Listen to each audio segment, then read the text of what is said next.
On today's show, what does an ideal season look like for Donovan Mitchell? How much does team success factor into whether or not this is the perfect year for number 45? I personally think this is going to be the best year of his career, and I'll tell you why on today's edition of Locked On Cavs.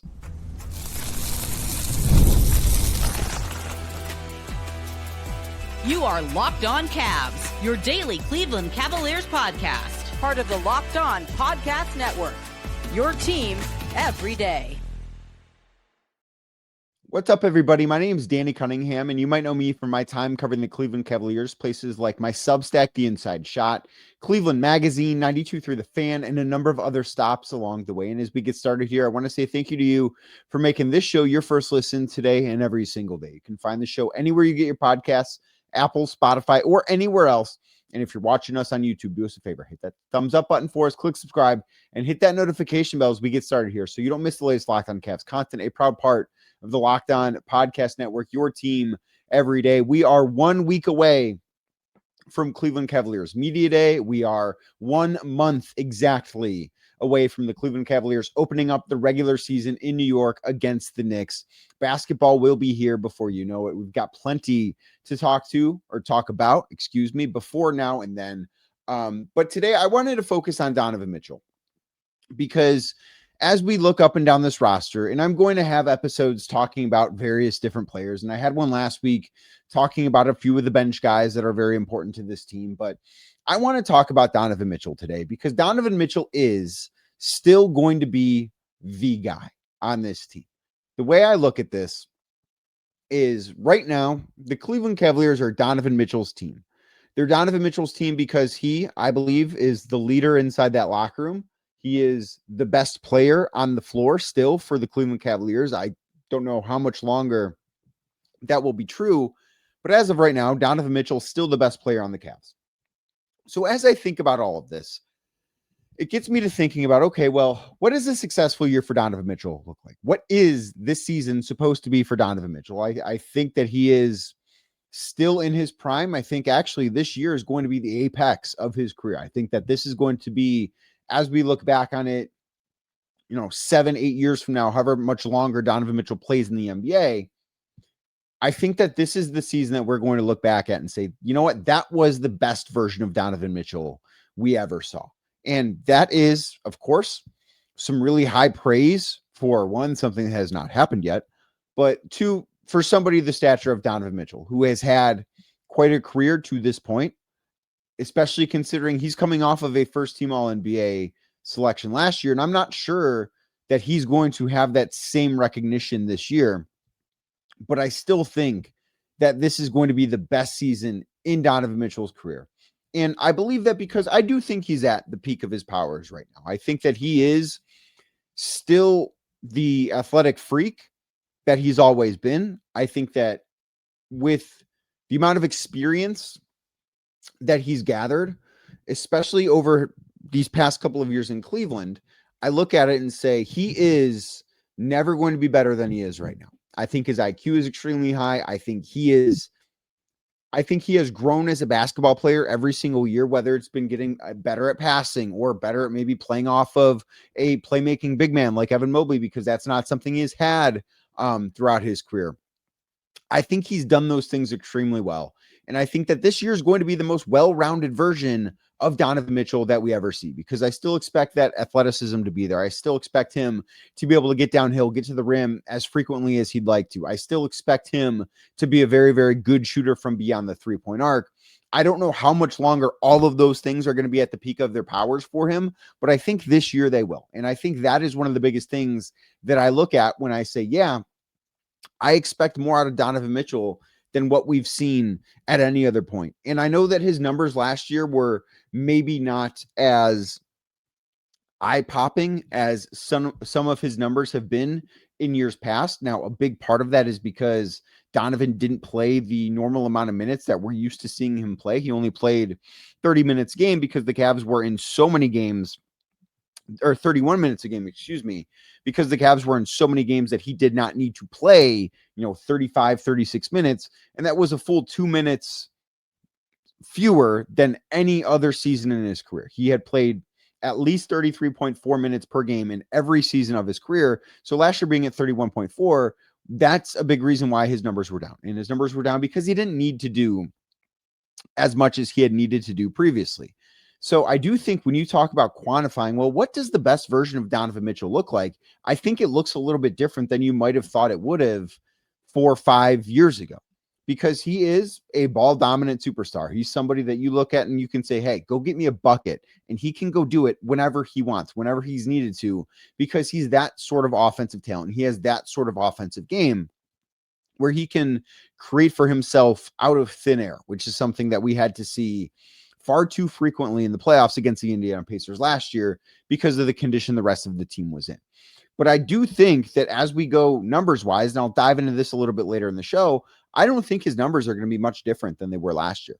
But I do think that this is going to be the best year of his career, because I think team success matters a lot in this conversation. When you think about Donovan Mitchell's, what you think of his season, I think that the team success for the Cavaliers is going to matter quite a bit. And the other thing that I look at, because I do think this will be the best team that Donovan Mitchell ever plays on.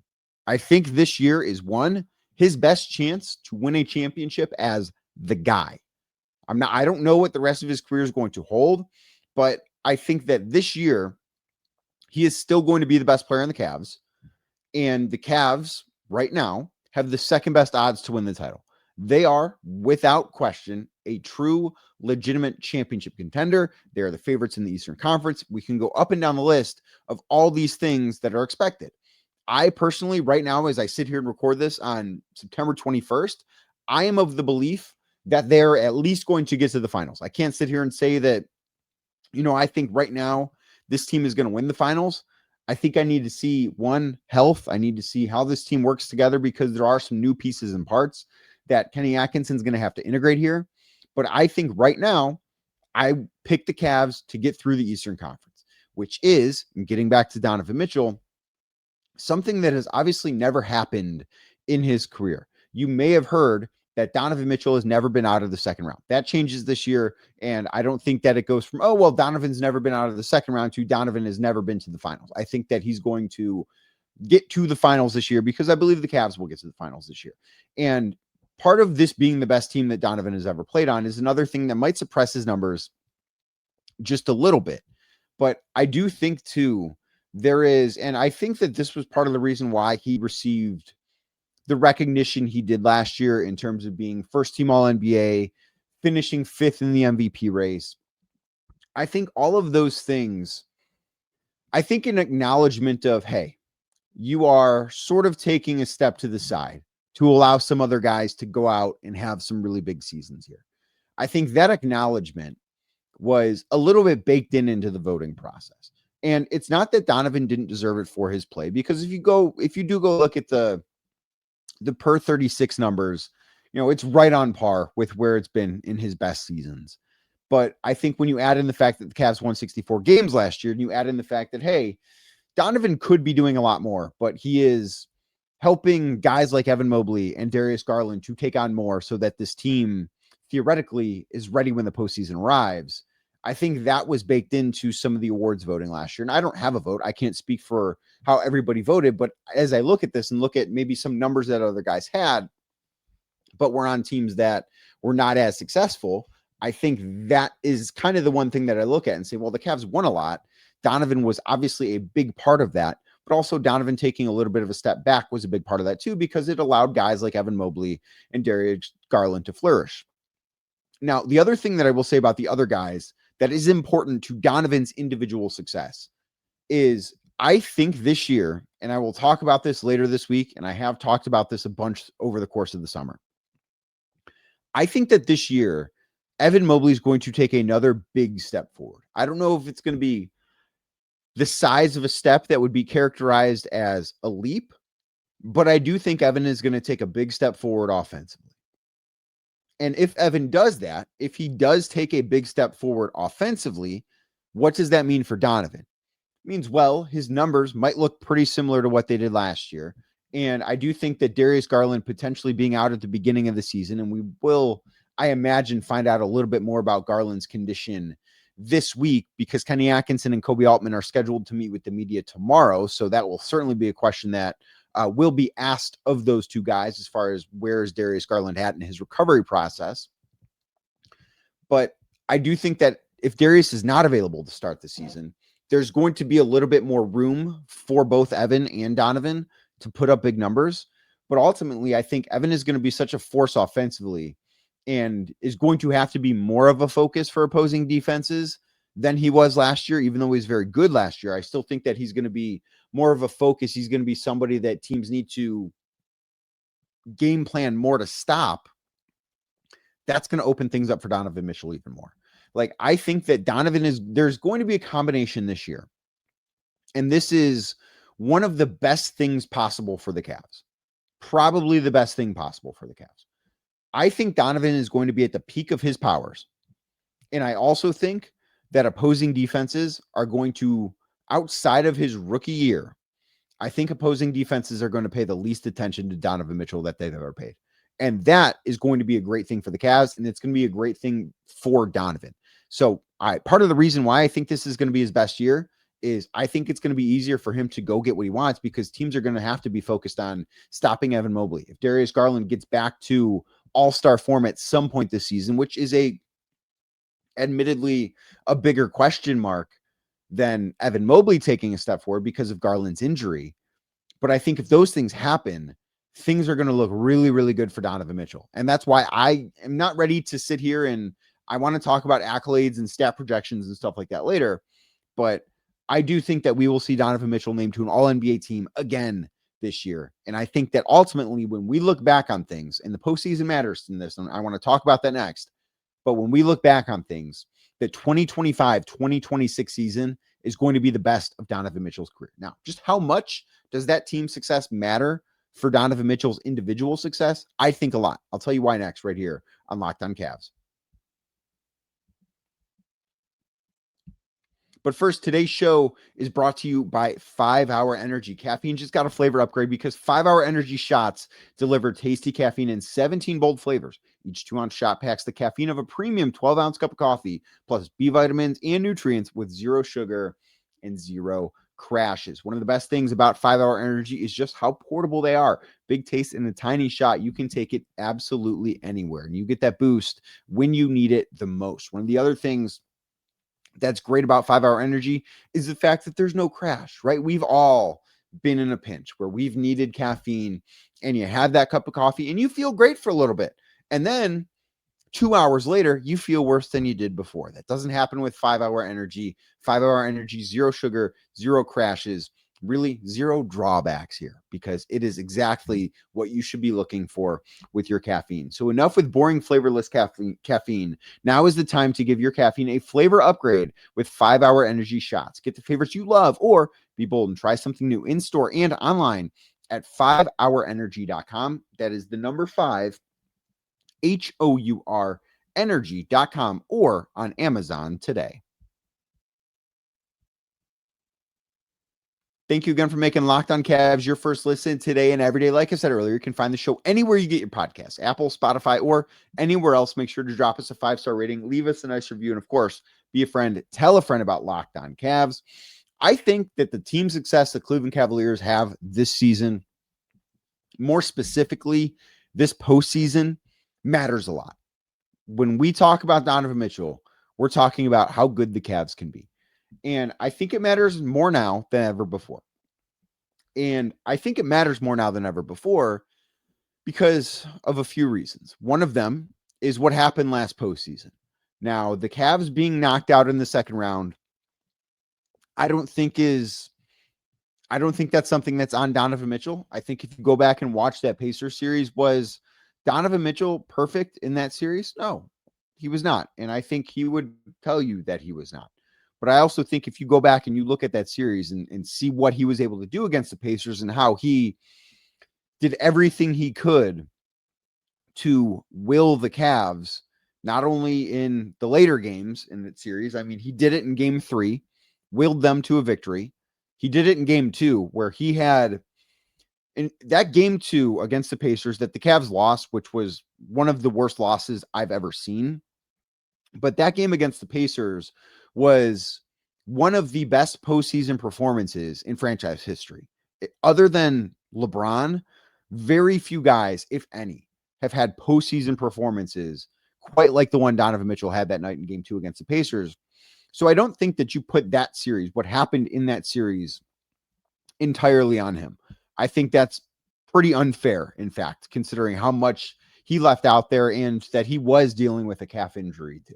That series was lost not because Donovan Mitchell wasn't good enough, but because the Cavs as a whole weren't good enough. But it still does mean that Donovan Mitchell has never been on a team that's been able to win a series in the second round. And he now has been on teams, multiple teams, that have gotten the number 1 seed. And this is a team that I would expect to get the number 1 seed. Now, if they don't get the number 1 seed, it's not some failure, because I really struggle to see them not having a top 2 seed in the Eastern Conference. I don't know how much being 1 or 2 matters, truthfully, when we look at what the postseason is going to look like in however many months before April. But I do think the Cavs are going to be very, very successful. But the postseason success matters because Donovan is right now maybe the best player or the second best player in the NBA that has never been in a conference finals. You know, we did our NBA top 100 list earlier this summer, and I'll pull it up on screen right now for those of you on YouTube. Jokic has won a title. SGA has won a title. Giannis has won a title. Luka has been to the finals and the conference finals. Steph has won multiple titles. Anthony Edwards has gone to back-to-back Western Conference finals. Victor Wembanyama, which was a selection that high that I disagreed with, has not been to the postseason, but he's only going into year number 3. Jalen Brunson has been to the conference finals. Donovan Mitchell is not. Jason Tatum, number 10, has won a title. So all of those guys, you go up and down that list, other than Victor Wembanyama, all of those guys have had more postseason success than Donovan Mitchell. And now is the time. I don't want to say it's now or never time, but I do think that there's a case to be made that in Cleveland, this is Donovan Mitchell's last chance to be the best player in a championship winning team. I do think that is a possibility. And that has very little to do with Donovan. That has much more to do with Evan Mobley, because I do think that a year from now, if we're not talking about Evan Mobley already being the best player on the Cavs, I think that we are talking about, well, over the course of this season, speaking about 26-27, Evan Mobley should become the best player on the Cavs. So I look at this and say, I expect Donovan to be the best player in Cleveland this year. And this is next year. I can't say that.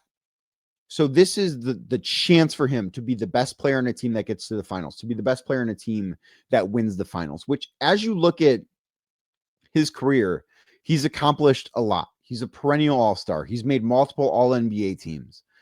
He should have won Rookie of the Year and didn't. Not that that matters in the grand scheme of things, but that's just one more accolade that he should have. He's been top 5 in MVP voting, but he's not been the postseason winner that somebody of his stature should expect to be. And it's weird because I look at all of the things that Donovan does and the way that he has helped to lift this team up in the seasons that he's been here in Cleveland. And I just think, man, that guy is a winner. Like, I view Donovan Mitchell as a winner. Now, why hasn't he won at the highest level? I think that question is obviously much more of a team-centric question. And I can't speak to what life was like for him in Utah. I was not around those Jazz teams. I only watched them from afar. So I really can't give a strong, solid take there. But I look at what he's done in Cleveland. I look at how he's played in some of the biggest moments. I look at the leader that he's been in that locker room. And I just think that guy's a winner. And I think that needs to be reflected this year. That's why I think this year is so important. And that's why I think if you want to call this year a success for Donovan Mitchell, obviously he needs to play at a high level. I think that goes a little bit without saying. But I also think the Cavs need to have more postseason success than they've had. I think that they need to not just get out of the second round, but I think they need to get to the finals. And a lot of that has to do too with what the rest of the Eastern Conference looks like. We know what to expect out of the Cavs. I think it's fair to say we know what to expect out of the New York Knicks. And like, if the Knicks were to beat the Cavs in the conference finals, I don't think that would be the most shocking thing in the world, because the Knicks are a very, very good team too, and one that has had more postseason success than the Cavs, even if they haven't had the same amount of regular season success that the Cavs have had. But other than that, if you look at teams, and I think Orlando's going to be good, I think Atlanta's going to be good, but you look at those teams and say, if the Cavs lose to them in the postseason, it's going to feel a lot like they lost to the Pacers again. It's going to feel a lot like they lost a series that they shouldn't have lost. It's going to feel a lot like they lost to the Knicks in the first round the way they did 3 years ago.